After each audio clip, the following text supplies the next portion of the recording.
season. The level of fight was just tremendous all the way through this. Circumstance never fazed them one way or the other. They were in this to win every possession that they could and any game that they could. And so a lot of respect to our players and just how they conducted themselves in this series. So, it's there were a lot of things accomplished this year, and certainly expectations will be raised for next year, which is good. So there are challenges to meet over the summer for our guys to all get better. All of us involved need to get better, and there's some exciting things. Tyrese is going to be on the Olympic team. That's a great honor. Represent your country. Drew Nemhard, I believe, is going to be with Team Canada. That's going to be a great honor for him. And I think Ben Mathurin will not be cleared to play for Team Canada, but he will be with the team, and so he'll be a part of that. So that will be another great experience for those two young Canadian players. Miles got hit in the back early in the game. Had to go back to the locker room a couple times to get worked on. He stayed in there, kept fighting, but it was very difficult for him throughout the game. And so he gave it everything he had. He was tremendous this year, amazing. Siakam was great. I don't know what more we can say about Pascal. Just tremendous.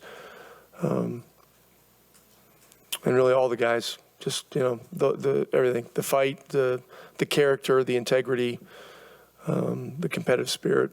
Really exceptional. So I'm really proud of all the guys and our group and our staff too. I think our coaching staff, who done an amazing job this year as well.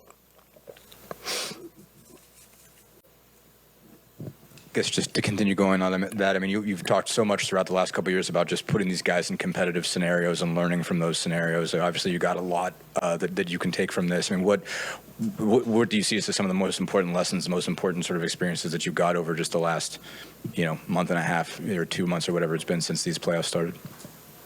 Well, when you get into the third round of the playoffs, the level of competition rises each round, the demands are very, very high. And one of the things our guys learned was that the individual expectations you have on a particular night, you got to throw that stuff away, and you just got to play the game as it comes to you.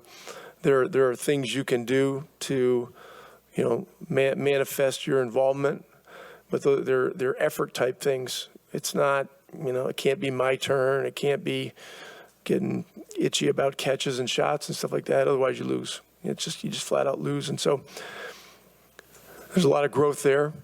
Our guys just got better and better with all that stuff as the games went along. So, and that's one of the things that's hard to understand. But it's really an us against them or everyone thing. That's just how it is. And our guys embraced it. They embraced it, and you grow up a lot playing this level of competition.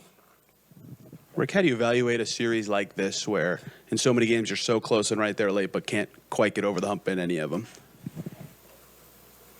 Well, I look at the process and the level of fight, our situation with personnel, all that kind of stuff. There's no excuses. These guys, Boston has a great team. They led the league from wire to wire and really ran away with it. And look, they're opportunistic. They don't want this thing to go on any longer. And look, they're opportunistic. They don't want this thing to go on any longer.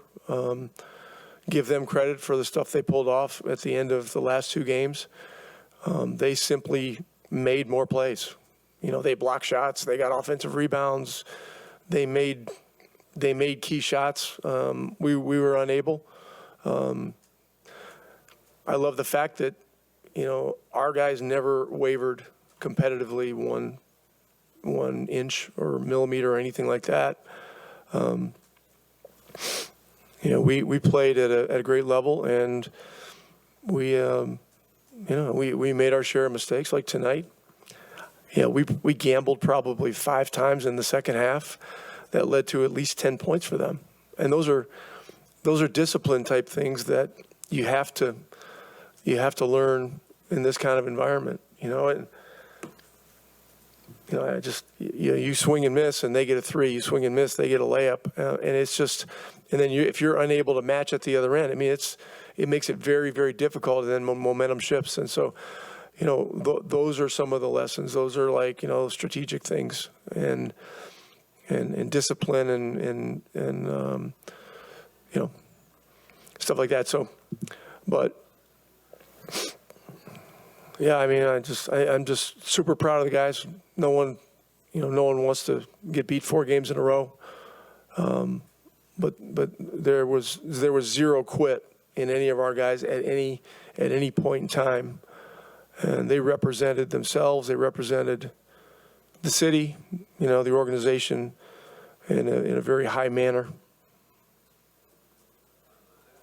Get tied for the last 2 games of this series, but those 15 playoff games, getting to see bigger, more complex problems for him to try to solve. Just Who? Ty? Yeah. Just what do you think that can mean for him moving forward? What? Playing these last 2 games? No, not missing like the entire postseason, getting 15 postseason games. He's played enough to get it. Okay, yeah. So, not sure your question. What do you feel like he can learn from that and take into a postseason to work on new things and grow his game even further? I have really 0 concerns about his game. Tyrese is a great young player. Had some bad luck with injuries, and so this summer he's going to devote a lot of it to number 1, getting healthy. Number 2, continuing to get stronger, build up his strength. You don't realize the toll it takes playing an extra 14 or 15 games in the postseason and playing virtually every other day against the highest level competition. So, that's something that he can take away. And